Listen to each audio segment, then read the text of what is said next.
Okay, welcome. We are going to continue on here in chapter 2, I think still. So last time we got into a lot about measurements, significant figures, how to take proper measurements. A reminder that whenever you do take a measurement, as we talked about, you do want to make sure that you always look at the scale. And the two important sort of measurements really are, again, sort of the large markings on that scale, which in this case would be 1 centimeter. Also, the smaller markings is really important as well. So remember, you start counting past that last large marking, stop at the next large marking. In this case, there's 10, which means each one is 0.1 centimeters.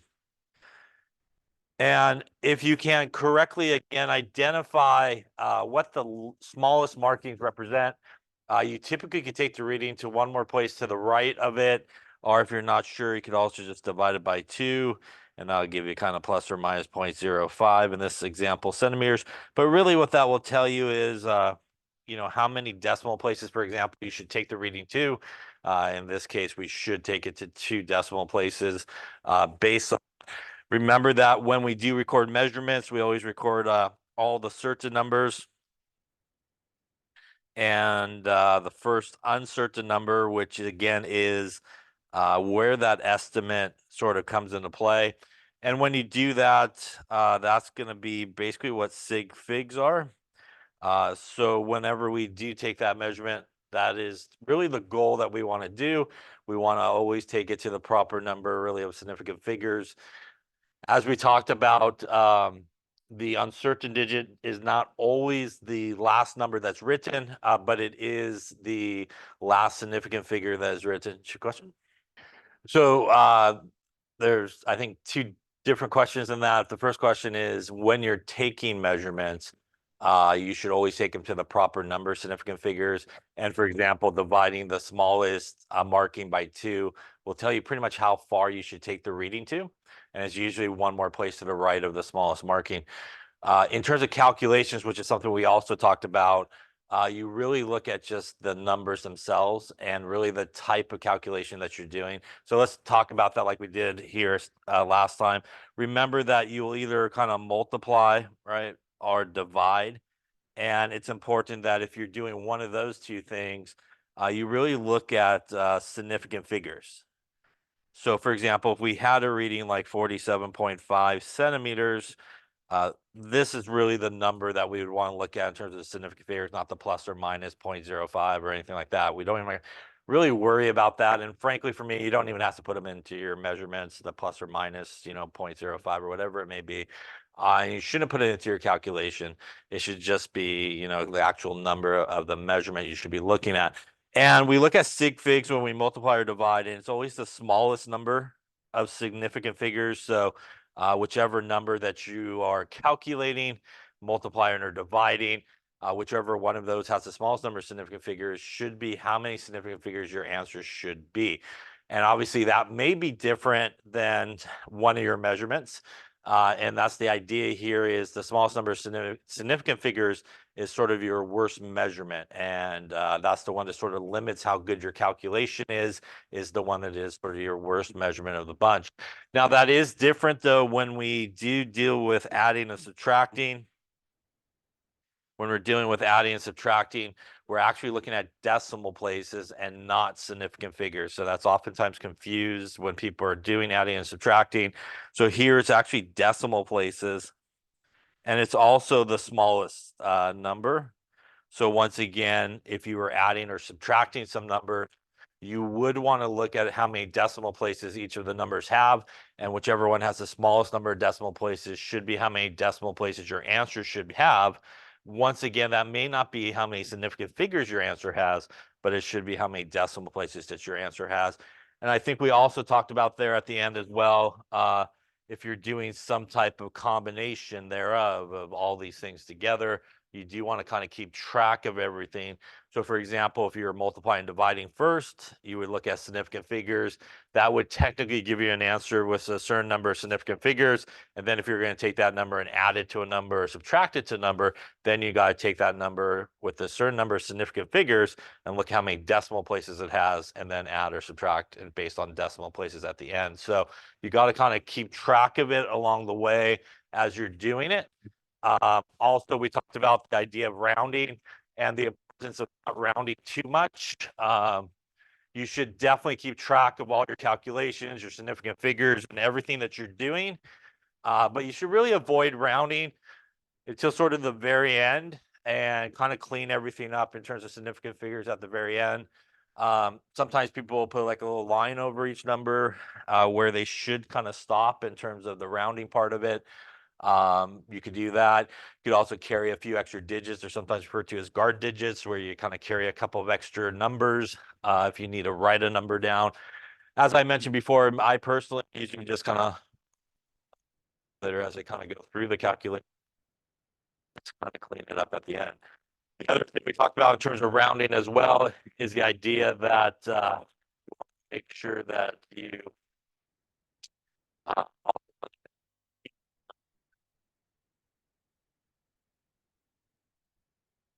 Uh, you want to make sure that you maintain the meaning of those numbers when you round. So I think we're looking at like 12,000 or something like that, and we're trying to round to 3 significant figures. So again, you wouldn't want to go from like 12,000 to like 12.0. Although it may be the right number of significant figures, there's a big difference in terms of the meaning of those two numbers, and you never want to change the meaning of a number just by rounding. Any questions on any of that stuff there? Okay, so I think, speaking of rounding and stuff, I think we didn't do this one, so I think that's where we left off, I think. So why don't we take a moment here for each of these and round these off to the proper number of significant figures based on the type of calculations here. Okay, so let's take a look. So on the first one here, we are multiplying figures. So this first number has got 2 significant figures, 3, if I know how to count, 3 significant figures. The number next to it's got 2 significant figures. That means that our answer here again should have, that would take us to our 3. We again would round up because of the 7 there, and that would give us 9.4 in this particular case. Looking at the next one, we're dividing. So once again, we're still looking at significant figures here. So the first one's got 4 significant figures. Next one's got 3 significant figures. That means we should end up at 3 significant figures, which would put us right here at the 8. We're going to look at the 2 here, and we're just going to drop it in this case. 0.0758 again would be our proper answer here. You obviously could do scientific notation as well if you wanted to. Here we're adding, so we're going to look again here at decimal places, and this has 2 decimal places, 1 decimal place, and 3 decimal places. Smallest number of decimal places is 1 decimal place, so that would take us there. Once again, here we're going to drop the rest of it, and we're going to end up at 29.1. Thank you. As our answer. Once again, it does have 1 decimal place, but as I think was just mentioned there, it does have 3 significant figures. And again, that could be important if you're taking again that number and doing some type of multiplication or division with it. Lastly here, decimal places since we're subtracting. So 4 and 1 takes us here, and 0.6. Yeah. Any questions on any of those there? Okay. So remember that when you do calculations, you want to make sure that you always round things to the proper number of significant figures, but again, try not to round to the very end. It's always a good idea. Yeah. Yeah. It does not. So remember that when we're counting significant figures, we really don't start until we hit the first non-zero, which would be right there is where we should start counting, and that's why that 0 after the decimal point is not significant, because we technically haven't started counting our significant figures at that point. Other questions? Okay. All right, so let's talk a little bit more about some conversions and stuff like that. I think earlier in the last one, we talked about how to use these prefixes. And again, you should be familiar with these prefixes and how to use them. Again, a reminder that if we had something like mega, which is our 10 to the sixth. And by the way, again, that is 1 times 10 to the 6, basically in scientific notation, if you needed to put it into your calculator that way. But that, again, is how much there is in the base unit to one of the prefix units. So if I were looking at something like megagrams to grams, there would be 10 to the 6 in 1 megagram. Again, this would be our prefix unit, and this would be our base unit. Same thing here if we had something like centi, which is 10 to the minus 2. That would mean something like 1 centimeter, which is our prefix unit. There would be 10 to the minus 2 meters, which would be our base unit. So as I mentioned, I think last time as well, that is a super common error that a lot of people make. They always kind of flip those guys around and kind of use it wrongly, like saying there's 10 to the minus 2 centimeters in a meter. So keep that in mind. I would say pretty much everybody on this list is something that you'll come across through your chemistry career, and they do want you to know it. Out of all those, probably deci is probably the least one that you'll see, but you definitely see centi a lot, kilo, uh, milli, micro, and nano. Not so much micro and nano in this class, but as you go to, say, the next class and so forth, you'll see those guys pop up a lot. All right, so we talked about some length equalities, and a reminder that an equality is basically two values that are on different units to represent the same amount of something. So 1 meter is 100 centimeters, obviously represents the same amount of length or distance. They are on different sort of units. And again, in this case, I would say that guy and that guy, we do see a lot. So make sure, again, that you know these things, as they will not be provided for you. In terms of volume, that is probably your big one right there, along with that relationship that we talked about last time. I think we'll see on the next slide, which is that cubic centimeter is the same as a going from liters to milliliters is something you do a lot throughout chemistry. As I might have mentioned before, a lot of times we will take volume readings in milliliters, but a lot of calculations will require you to convert it to liters to go into like formulas and stuff like that. So kind of going back and forth between those conversions is something that we do a lot. And that is the other sort of volume one that comes up a lot. And again, a cubic centimeter is equal to 1 cc, which is sometimes used in medicine. And they're all basically equal to a milliliter. We got this type of measurement last week in lab a couple of times. Again, you can take it by taking the length times the width times the height. Again, giving you a volume when we cubic centimeter it, for example. Once again, each of these individual ones, though, are length measurements. So 1 cubic centimeter is equal to 1 milliliter is a very common sort of conversion. The good news on that one is it's a 1-to-1 conversion, so not a bad one to sort of remember. When we do see a centimeter, as we talked about, again, that is a length, but a cubic centimeter or any really sort of length measurement that has been cubed is a volume, like meters cubed, decimeters cubed, whatever it may be, as really volume. This is a graduated cylinder. Once again, we would look at this and take proper readings based off of it. That is a 90, that is 100. So that is a 10 milliliter difference in our large markings. Our small markings on this one is actually 1, 2, 3, 4, and 5, which means each of the smaller markings in this case is actually 2 milliliters. If we were going to take a reading in this case, that first marking would be like 92, 94, 96, 98, and 100 coming through here. So remember that if we were just divide that by 2, that is 1 milliliter. In this case, that is as far as you could take a reading if you were using something like this as a piece of glassware to take a volume reading.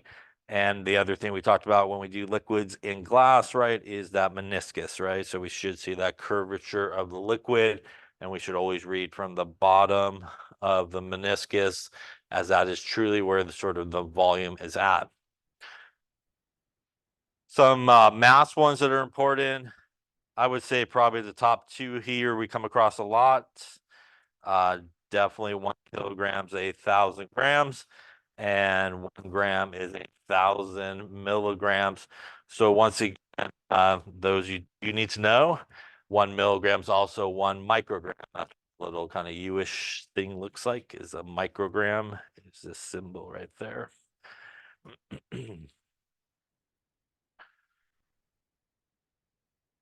All right, so let's see here. Let's skip these, I think, here. So some of these relationships, 1 kilogram is 1,000 grams, as we saw, and 1 milliliter is 0.001 liters. And again, if you divide the 0.001 to the other side, that's the same thing as saying 1,000 milliliters is 1 liter. So you can remember sort of the larger number if you want, or the kind of smaller version of it if you want in terms of the conversion. All right, so let's talk a little bit about writing conversion factors. So from any equality like we just saw there, we can write really two conversion factors.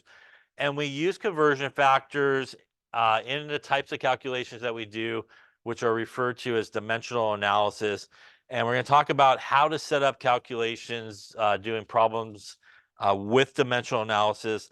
This is the way that they want you to show work as you go through your chemistry classes here is through dimensional analysis and showing the units canceling and everybody set up using conversion factors. So if we just took something, for example, like there are 100 pennies and $1. That again is an equality. It represents the same amount of money. You could pay in pennies, you could pay in dollars. They'd probably like you better if you paid in dollars, I suppose, than just here's a whole bunch of pennies for my lunch. But they both work, obviously. Now, from this, we could actually write two conversion factors, and the conversion factors are really nothing more than fractions. We could do 100 pennies over $1. Or we could do $1 up on top over 100 pennies. So from this equality, we could write these two conversion factors. Will we use both conversion factors in a problem? The answer is no, otherwise you kind of undid with your calculation. We will use whichever one that we need to get to our final sort of answer. And the way that we set these problems up, as I mentioned, is what is referred to as dimensional analysis. And that is the idea that you start with a certain value that has a unit associated with it. And you use these conversion factors to get rid of the unit that you don't want and convert it into the unit that you do want. Now, we would do something like, for example, I want to get rid of unit A, and I would put unit A on the bottom. By the way, although this is not written as a fraction, it is basically over 1, which means that that first unit is kind of on top. And to get rid of something when you're doing multiplying and dividing, which is essentially what dimensional analysis is, it's always opposite to get rid of whatever you're trying to get rid of. You want to get rid of stuff on top, you need to put the same unit on the bottom, and vice versa. If the unit you want to get rid of is on the bottom, you need to put the same unit up on top so that they cancel out. And we would end up with, say, unit B up on top, because we're multiplying whatever's on the top. And we're coming back and dividing by whatever's on the bottom. We had, say, 2 divided by 2, it equals 1. If I have unit A up on top and unit A on the bottom, is going to equal 1, and they cancel out. So that is the idea here between dimensional analysis. This will then convert us into unit B, which is what we're looking for. So, for example, if I had 625 pennies. And I wanted to know how many dollars that was. Again, I'm going to look at my two conversion factors here and pick the one where it's opposite pennies, and pennies are on the bottom and pennies are up on top here. We would take our conversion factor and do our 100 pennies on the bottom and our $1 here up on top. The pennies up on top and bottom, opposite locations, will cancel from each other. We are again going to multiply whatever's on the top and come back and divide by whatever's on the bottom here. So we would take 625 and divide it by 100, and that's going to give us 6.2, if I could write the right number there, $6.25. So this is really how we use conversion factors. Obviously here we didn't use both of them. This is how you should show your work. This is dimensional analysis if you want full credit, yes. Is the answer, I'm sorry, what? You do. So let's talk a little bit about sort of this conversion factor here, for example. As we talked about, I think last time as well, there's two types of numbers, right? There's measured numbers and there's exact numbers. And one of the things that makes something an exact number is a definition or an equality, really. And so $1 is equal to 100 pennies would be considered an exact number. Which means we would not look at it in terms of our calculation here when we're doing conversions. That means that really the only number that we have to look at is our very first number here, which was 3 significant figures. And that is why we should end up with 3 significant figures here, as this would be considered an exact number. Question on that there. Yeah.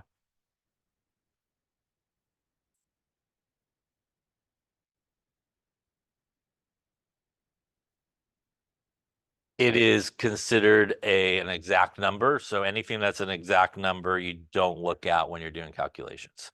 So only has to look at it, things that are not considered exact numbers. So that definition there you would just ignore. So that means that the only number that you have is the 625 to look at. Yes, sir.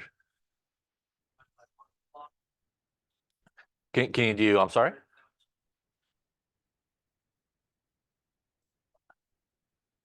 Yeah, so basically math-wise here, if you were going to punch in your calculator, you would take 625 and times it by 1, which you don't really necessarily have to do because it's going to be 625.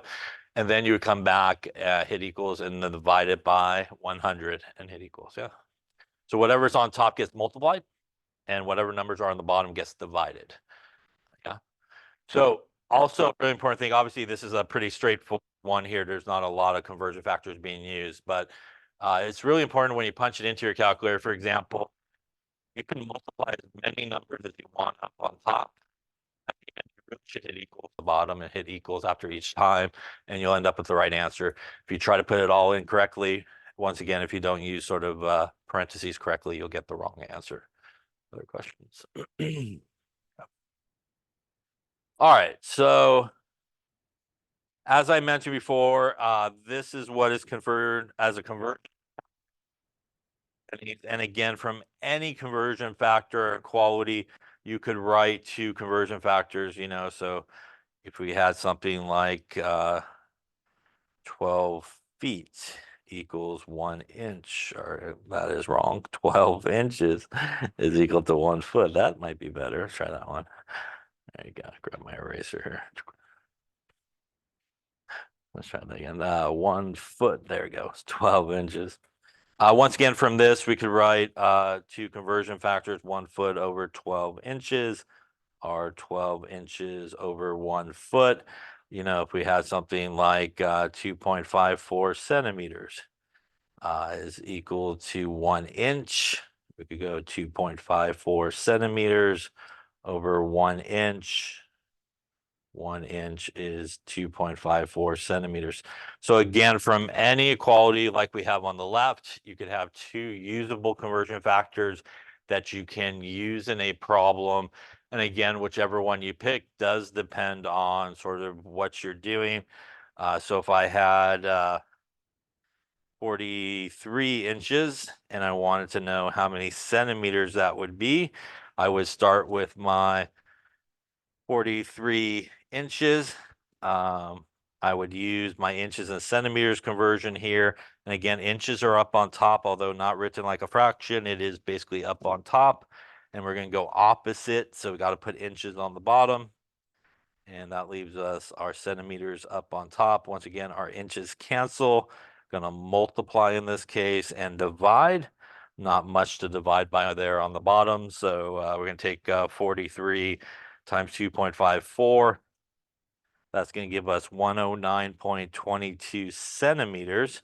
Significant figures wise, this is again considered an exact number, so we're not going to look at it. We would look at the original number here, which was basically 2.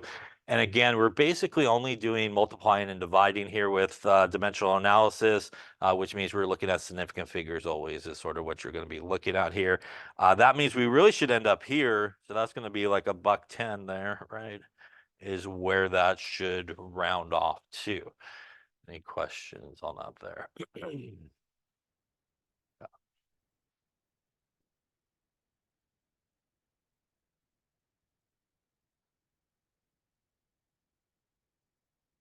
Now, if you had, say, a multiple sort of conversion, like let's just say we went from, we were starting with 32 centimeters and we want to know how many feet that was. We could actually use multiple conversion factors in a problem. We would want to go from perhaps centimeters to inches and then inches to feet in this example here, just using what I got on the board. And we would start with our 32 centimeters. Once again here, centimeters on the bottom in this case, which means we actually need to use this conversion factor here to get it to cancel correctly. And if I stopped right at this point, the units of centimeters would cancel and I would be in units of inches at this point. Now you could do one of two things since we have more of the calculation to do. You technically could get an answer at this point. Once again, I would not round very much at this point, or you could just continue on with the calculation, which is what I'm going to do here. And the reason we set it up like this is we can now clearly see that inches are up on top, which means to get rid of them, we need to put inches on the bottom. And that means that we actually need to use this conversion factor here, which will put inches on the bottom. And if we continue on with that calculation, that's going to be 12 inches is 1 foot, inches on top, inches on the bottom end. And we are left with just feet. Once again, in this case, we're going to multiply whatever's on top, come back and divide by what is on the bottom. So really they're all ones up on top, which means you don't really have to multiply it, but you could times 1 times 1, 2, hit equals. I'm going to divide by the first number, which is 2.54. I'm going to hit equals. I'm going to divide by the second number, which is 12, and hit equals. And that will give me 1.04968-ish. And the units here would be feet. Now, in terms of significant figures, that is considered an exact number, which means we do not have to worry about it. That is considered an exact number, which means we do not have to worry about it. So once again, and probably 9 times out of 10, if you go back to that first number, it's probably the correct number of significant figures, pretty close to the correct number of significant figures. That's a 2. That looks like a 1.0 feet in this case would be the proper answer. Yes, sir. How did I get what, Sam? Here? This was the answer. That was the final answer after we rounded to the proper number of significant figures. Yeah. Just like this would technically, based on significant figures, be the right answer here for this one that I just made up.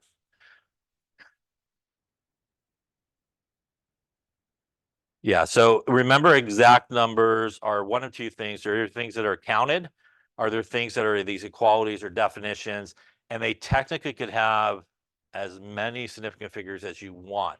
And because they could have as many significant figures as you want, when we do calculations that involve exact numbers, we ignore them because I may say, hey, I want to use 5, and you may say, I want to use 4. And technically, they're both right because they're exact numbers.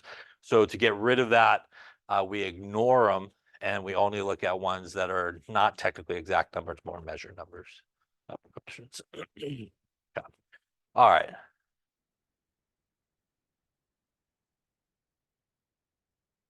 Here are some common equalities, and it's a good little page here. Mark, most of these are ones that you probably should know along your journey here in chemistry. And again, 12 inches is a foot, 5,280 feet in a mile comes up a lot. Quarts and pints, quarts and gallons. And then all these guys are kind of like what we were looking at with our metric. These are some metric to US sort of conversions. And I would say a majority of these also pop up a lot along the way. So as we also talked about, there are different types of units. There's the English or the US units. There's the metric units. And then there are ones that we convert across between metric to US. And I guess I should change the slide, but they want you to use 453.6 is 1 pound for that one. So we'll change it here. That's the one they want you to know. Now, when we're talking about like we just were of, hey, this is a conversion factor that came from an equality, it's an exact number. There is a little asterisk to that, and the asterisk is this: if it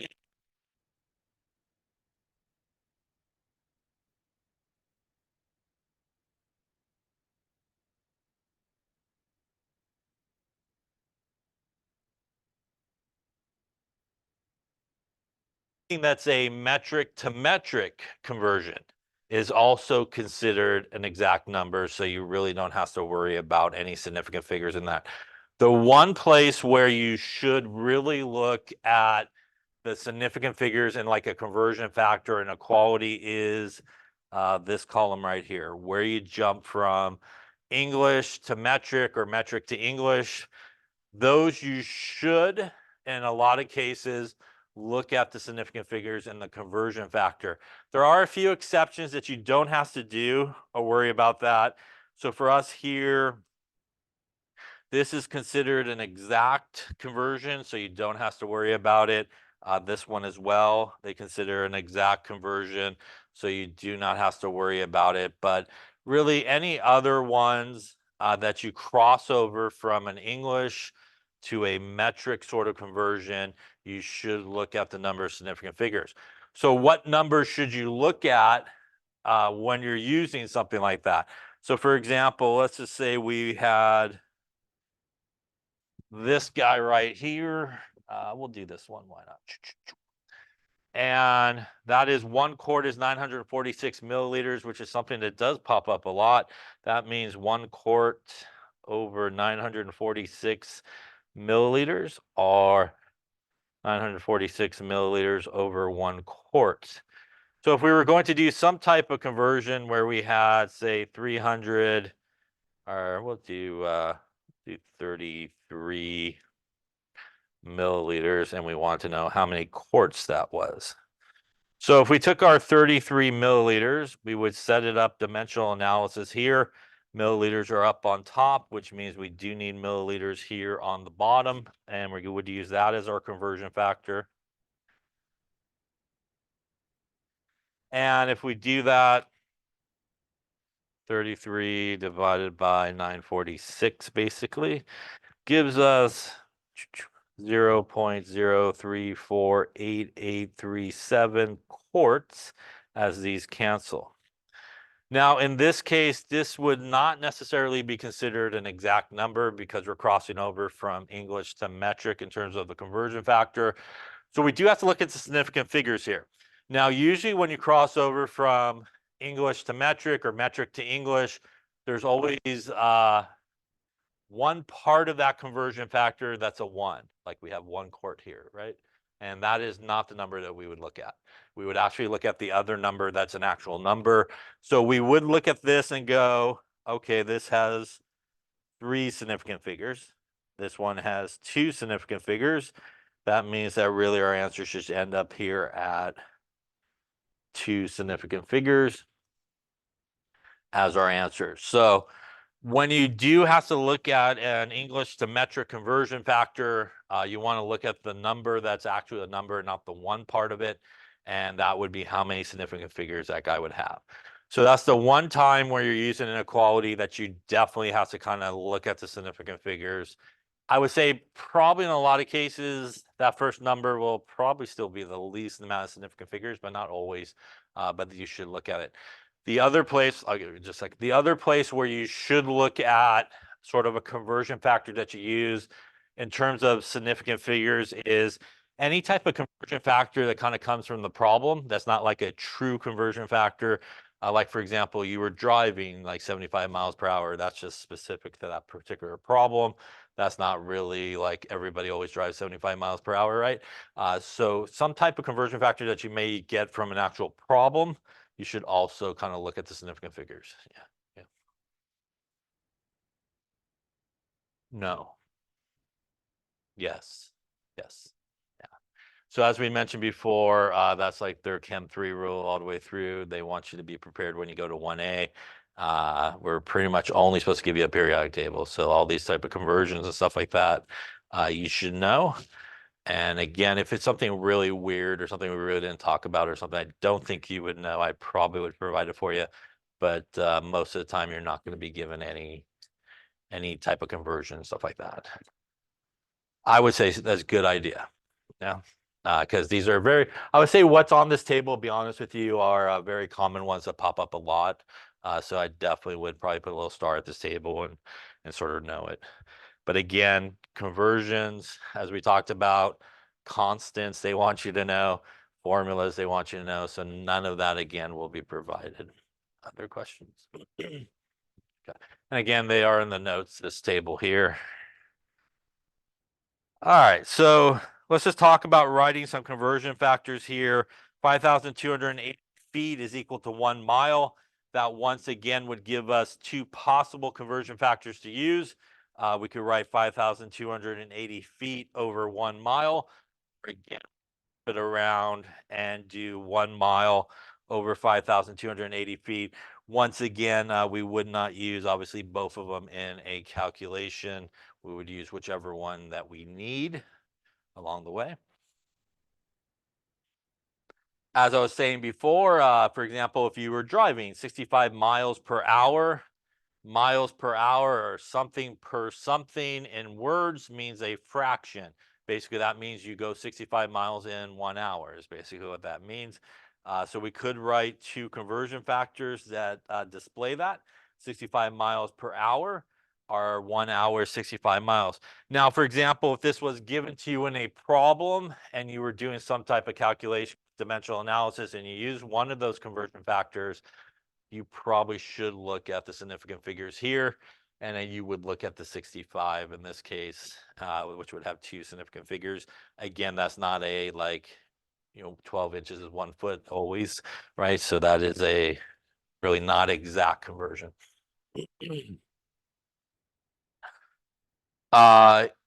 Also, we may have different units that happen here. We have 1 gallon over $3.05, and $3.05 is 1 gallon. I love that price. That would be nice. That was expensive when I wrote that, but now I don't think you could get that for that. So we can use both of these sort of units along the way. Speaking of units and conversion factors and sort of problems, let's go back to this guy here, for example. Let's say that we were driving, say, 65 miles per hour, and we wanted to know how many, say, feet per second that was, for example. We would need to do two types of conversions here, right? We would have to convert the top unit to feet and the bottom unit to seconds. So we want to think about a pathway to do both of those. So for example, 5,280 feet is 1 mile. And that would give us two conversion factors of 5,280 feet over 1 mile, or 1 mile is 5,280 feet. On the bottom there, hopefully these are some things that you should know, right? In 1 minute, there's how many seconds? 60, yeah. And in 1 hour, there are how many minutes?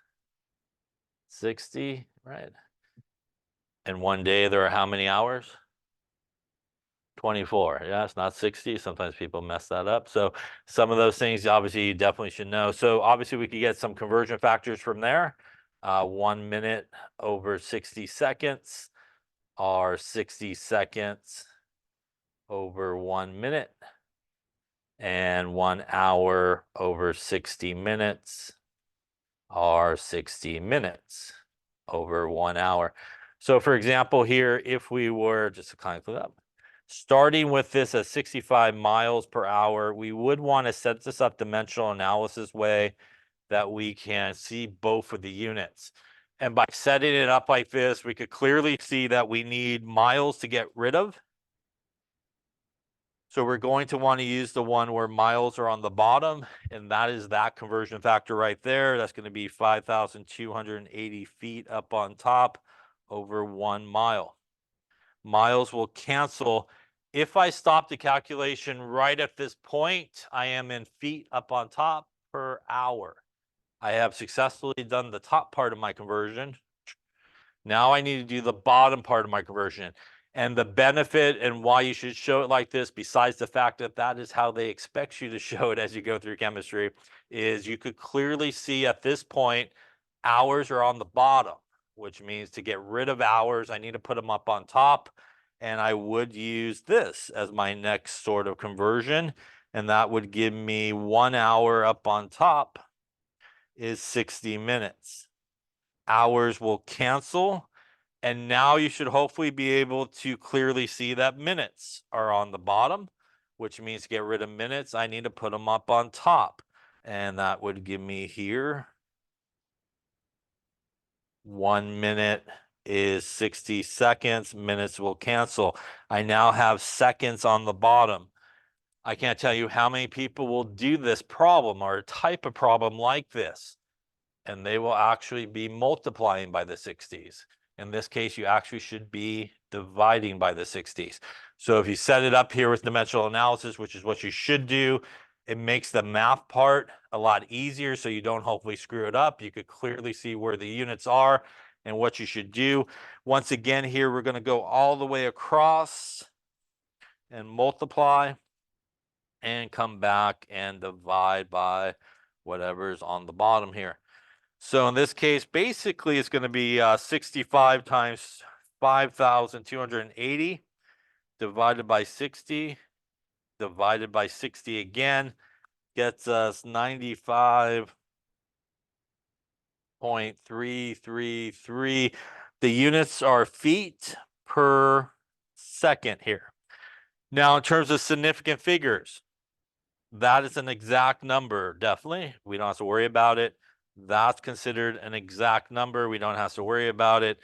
That is also considered an exact number, which means once again here, that is where we should be looking at in terms of significant figures. That is 2 significant figures, which means we're looking at something like 95 feet per second would be our correct unit. This is why you need to set it up dimensional analysis. When you got multiple units happening, you could clearly see where everybody is in terms of the units. And really all you have to remember is opposites cancel. So just want to put the unit you want to get rid of in the opposite location, and it should cancel it. Any questions on that one there?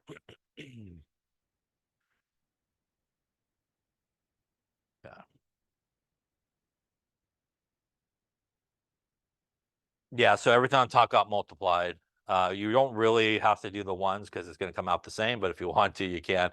So what you should do if you're going to punch this into your calculator is take something like 65 times 5,280, hit equals, divide it by 60, hit equals, and divide it by 60 one more time and hit equals, and you should get the right answer. So this one I was talking about earlier, if you have multiple numbers on the bottom, it's a good idea to divide, hit equals, divide, hit equals each of them, and you'll always get sort of the right answer if you try to put them all in parentheses in the wrong place or no parentheses, you'll get the wrong answer. Yeah.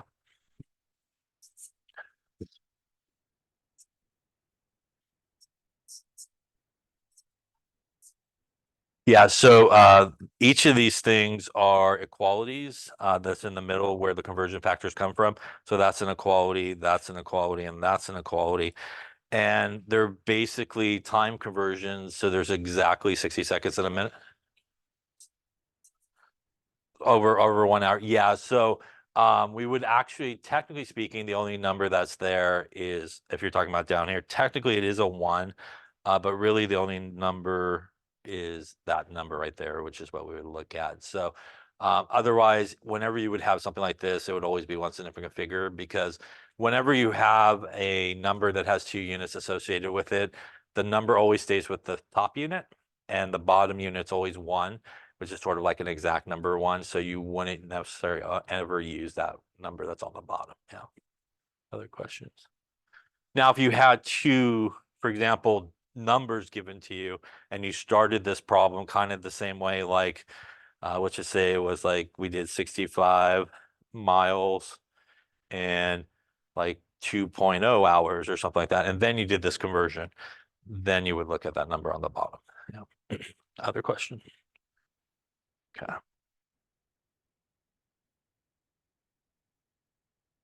All right. Now, another very common thing that we sometimes want to turn into sort of conversion factors are percentages. So a lot of times we may be given things that are percentages. Question?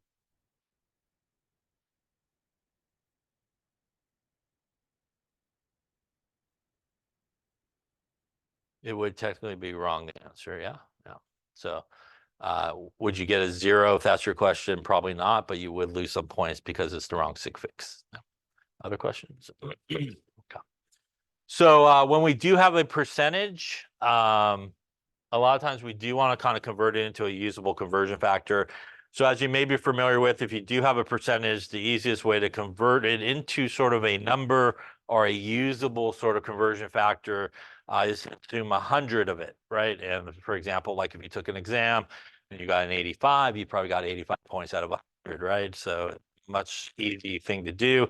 It also keeps the numbers the same. So for example, if we had 12% body fat per mass, that would be like 12 kilograms of body fat per 100 kilograms of body mass, gives us 12 kilograms over 100, or 100 kilograms over 12 kilograms of body fat. We could also do a different type of conversion, which works the same way. We could do pounds, for example, 12 pounds of body fat over 100 pounds of body mass, or 100 pounds of body mass over 12 pounds of body fat.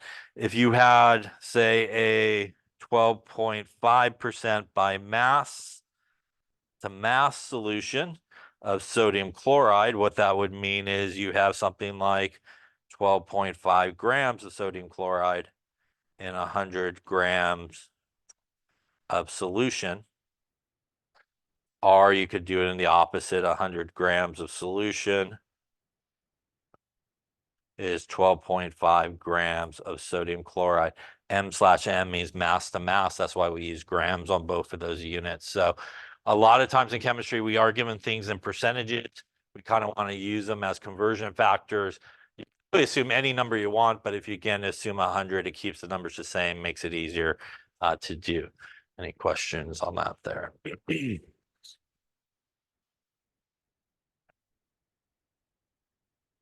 So we've sort of talked about this here, and once again, this, when they say in chemistry, as you roll through all your classes here, including this one, to show your work, this is what they mean, dimensional analysis.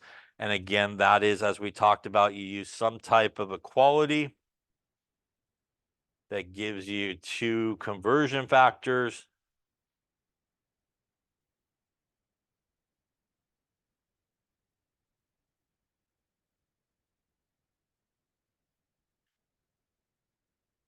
And obviously we set it up to get rid of the unit we don't want in this sort of fraction move where it goes opposite, and what we want we end up with. Now, a reminder that if you are looking for sort of one answer or one unit at the very end, that unit needs to be by itself up on top. If you're looking for two units, then you obviously need to make sure everybody stays in the right spot on top or bottom and stuff like that. So important as you're rearranging and solving, you should end up with that one unit up on top if that's what you are solving for. So there are several steps that you could follow when you're doing these sort of problem solving and dimensional analysis. A lot of times it's helpful to write what's given to you in the problem. Also to write what you want to find. You want to think about a clear path that will take you from the unit you want to get rid of basically to the unit that you want to end up with. Now, since it is a conversions, frankly, there are multiple pathways that you could choose to get to the end. You could use different conversions depending on sort of the pathway you choose. It doesn't really matter which pathway you choose, as long as they are legitimate conversions and you didn't make them up in your head. They all should give you the same answer at the end. So there are multiple ways you can kind of get to the same answer at the end, depending on sort of the pathway you chose to do with conversions. You want to think about the proper conversion factors. And then obviously you want to set up the problem, showing the units, dimensional analysis, and solve the problem to the proper number of significant figures. What do you need to show for points? Really just these last two. But if it helps you to show kind of the rest of it, then show the rest of it. But for points, you need to show the dimensional analysis set up with the units like we've kind of been doing, and the answer to the proper number of significant figures. All right, let's try some maybe here. All right, let's just take a look at this nice easy one here together, and then we'll obviously do a couple more here. So if we want to know how many pennies there are in $3, we think we did one previously. Again, that pathway from dollars to pennies is a one-step pathway, which is our equality. And again, those are our two conversion factors that we can use. We would start with what was given to us, which is our $3. Once again, we want to go opposite, so dollars need to go in the opposite location, and that's going to give us our 100 pennies is $1. Those are going to cancel, and going to give us 300 pennies here. Now, in terms of significant figures, we would not look here, so we would look here, which is really one significant figure, and we would end up with one significant figure, basically, in this case. Once again, multiplying across the top there, so 3 times 100, dividing by 1 is still 300 here. Questions on that? So once again, in terms of points, you need to show this part of it. Again, this part you don't necessarily have to show, but if it helps you to show, you can show it. All right, so let's take a look at another one here, maybe a little bit more thought-provoking. Let's say you go to local AM PM and you get 32 fluid ounces of Diet Coke from the Thirst Oasis, crushed ice, cubed ice, I suppose. How many gallons of Diet Coke did you drink? Here are some conversions that might be helpful. 1 quart is 32 fluid ounces and 4 quarts is 1 gallon. So set it up using dimensional analysis and see what you come up with in terms of your answer. Let's take a look. So obviously we want to go from fluid ounces to gallons. So obviously we can go from fluid ounces to quarts, and one pathway then would take us from quarts to gallons. These again are our equalities, and from each of these equalities we can write two conversion factors. And once again, we're not going to use them all. So we will start with what is given to us, which is 32 fluid ounces. Once again, not written as a fraction, but those fluid ounces are up on top, which means that we do want to use the one where it's in the opposite location here. So we're going to go with 32 fluid ounces on the bottom and 1 quart up on top. At this point, if I stop the calculation, my fluid ounces would cancel, and I would be in units of quarts, which is close to what I want, but now I want to go from quarts again to gallons. Keeping it here with dimensional analysis, I could clearly see that the quarts are up on top, which means we need to go opposites here to cancel. And that's going to give us 4 quarts is 1 gallon. Quarts will cancel. Once again, we're going to multiply across the top, which is basically just 32. We're going to divide by 32 hit equals and divide by 4 hit equals. This gives us our answer of 0.25 gallons in this case. And by the way, that is the answer. 1/4 is not an answer. That is a fraction. It makes me think you're too lazy to punch it into your calculator. Yeah, so do not give a answer as a fraction. Divide it out so that you do get an actual number. Not so bad in this case, but I have had people write as their final answers like 325 miles in 426 hours. Looks good. Does not look good. Yeah, so divide it out, never leave a number, an answer like that, and get the right digits. Speaking of the right digits, we're going to really kind of ignore that one as it's really an exact number. Exact number. That means we're back here to our original number, which is 2. And we end up with 2 here in terms of our significant figures.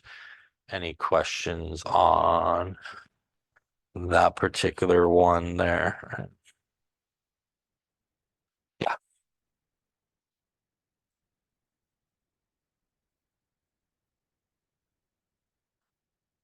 Yeah, so again, punch it into your calculator if you want to do it in the safe, if you want to do it in the safe way. You basically take 32, and again, you can multiply it by the ones or not. It's up to you. Hit equals, divide by the first 32, hit equals, divide by the 4, hit equals. Yeah. Once again, taking those bottom numbers and dividing them individually usually will give you the right answer 100% of the time, and it avoids a lot. Punch it all in at once and get the wrong answer. All right, let's take another look here. Another one here. Antibiotic dose is 500 milligrams. The antibiotic is supplied in a liquid form as 250 milligrams per milliliter. How many milliliters will be given here? So let's see what you come up with here. Let's take a look now. As I mentioned before, sometimes conversion factors are actually given to you in the problem, and that's the case here. It says is 250 milligrams in 5 milliliters, and that basically is a conversion factor that we could write as 250 milligrams over 5 milliliters. We also, if we needed to, could use it in the opposite direction as 5 over 250 milligrams. So this is again a conversion factor that we get just from the actual problem. And we will set up our problem here and we will start with our 500 milligrams. Once again, going opposites so that the units cancel means we actually do need to use it in this version where the 5 milliliters are up on top, which is what we're looking for. The 250 milligrams on the bottom, they will cancel. So once again, here we're going to multiply and then come back and divide by what's on the bottom. We're going to go 500 times 5 divided by 250. And we are going to end up with, if I could grab it, 10. And it would be milliliters here. So let's talk a little bit about significant figures here. Should I worry about the significant figures in this? The answer is yes, because this was a specific conversion factor given to you in the problem. 5 milliliters doesn't always mean 250 micrograms or milligrams, right? So it's specific here. So we should look at the significant figures in these numbers. So the smallest here on both of them is actually 2 significant figures, right? We also should look at the significant figures here, which is how many? It is actually 3 significant figures as there is a decimal point right there, which will make those zeros significant. That means really our answer here should end up at 2 significant figures since we're multiplying and dividing. Is it 2 significant figures the way I wrote it? It is not. Is it 2 significant figures now? It is. So that's one way that you could write it. You could also obviously do scientific notation if you wanted to as well. You obviously could not do 10.0 because then that would be 3 significant figures. So in this case, this conversion factor is not an exact conversion in all cases. It is given to you in the problem. You should look at the numbers that are there along with obviously the original number. Questions about there? Yeah.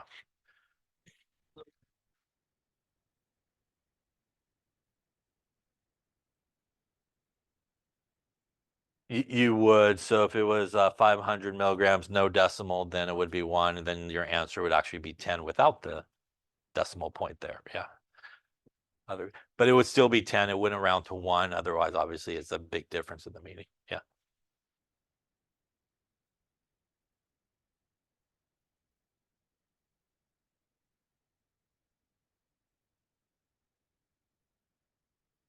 This is a conversion factor if you're asking about why we look at it here and we didn't look at the other ones.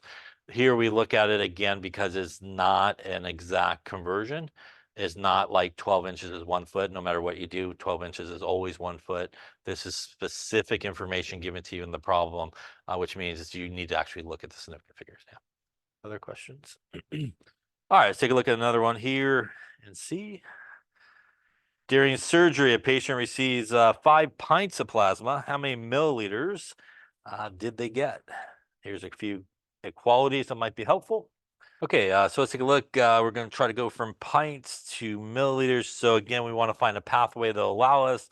So since I threw these up here, we'll use these. We could go from pints to quarts and then quarts to milliliters. Those are our two equalities, which once again can give you 4 different conversion factors that's sort of available for you to use in this problem. Here we will go with our 5 pints to begin with. Once again, opposite here, so we need the pints on the bottom, so we're going to go with that one. 1 quart, 2 pints. If I stop right here, my pints will cancel. That will leave me quarts. And again, with dimensional analysis, I could clearly see it's up on top. So to get rid of it, I need to go opposite, which means I need quarts there on the bottom. And that is going to put 946 milliliters is 1 quart. Once again, the quarts will cancel.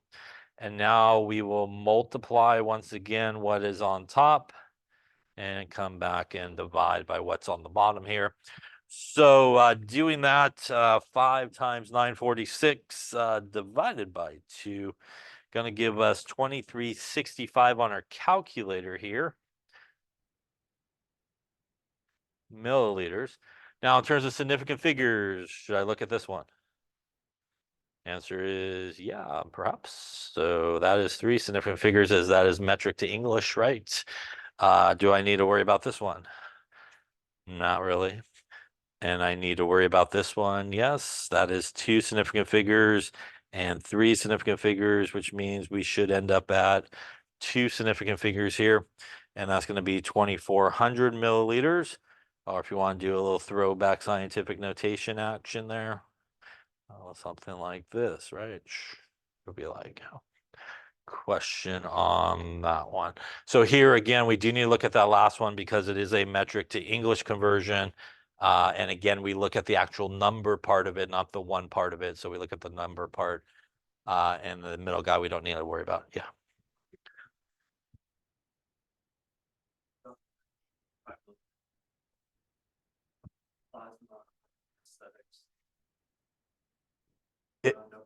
It is. So again, there's obviously practical applications of doing it in real life and not doing it in real life. But in chemistry, we do round to the proper number of significant figures. So obviously, in a real life situation, there is differences, obviously, based on the rounding. And you probably wouldn't, perhaps in that case, maybe round so much. Yeah.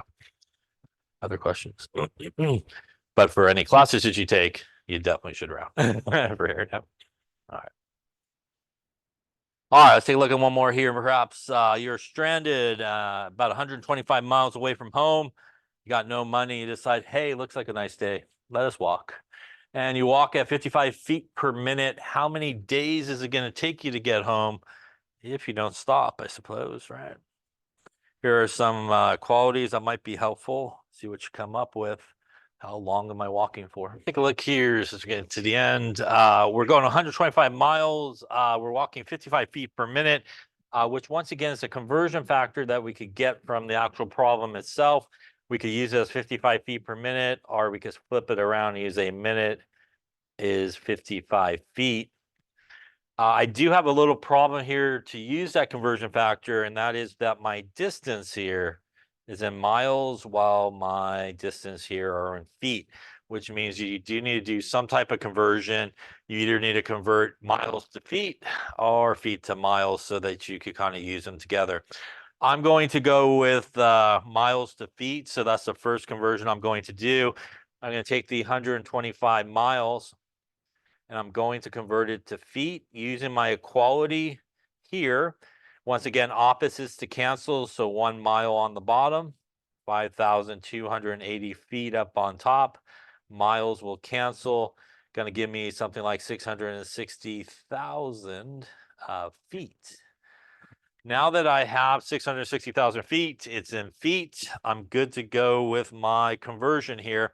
That's really a rate, right? So a distance per time. So that's what's going to allow us to go from how far to time by using that basically as a conversion factor. So if I take my 660,000 here, feet, going to go opposites to cancel means feet need to go on the bottom. And by using this, once again, that is going to take me from distance to time. And that's important because I am looking for days, which is a unit of time. So that is how we go from distance to time in this case. Now what's left is to get us to days. So having it with dimensional analysis, once again, we could clearly see minutes are up on top, which means minutes need to go on the bottom. So we could use this here. And that would be 60 minutes on the bottom is 1 hour. If I stop right at this point, I am in units of hours, which is close to what I want. One more time, we could use this guy. Hours up on top. Hours need to go on the bottom.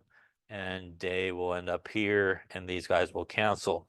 So the proper thing here is actually to divide by the 60 and 24. If you do not set it up like this, a lot of times people will be multiplying at this point because they're not sure what they should be doing. So here we're going to multiply across the top, which is not much, but ones. We're going to divide by the 55, hit equals. Divide by the 60, hit equals. And divide by the 624 and hit equals. And that's going to give me 8.3333, lots of threes days. So let's talk significant figures. Where should I end up in this case? How many significant figures should I have?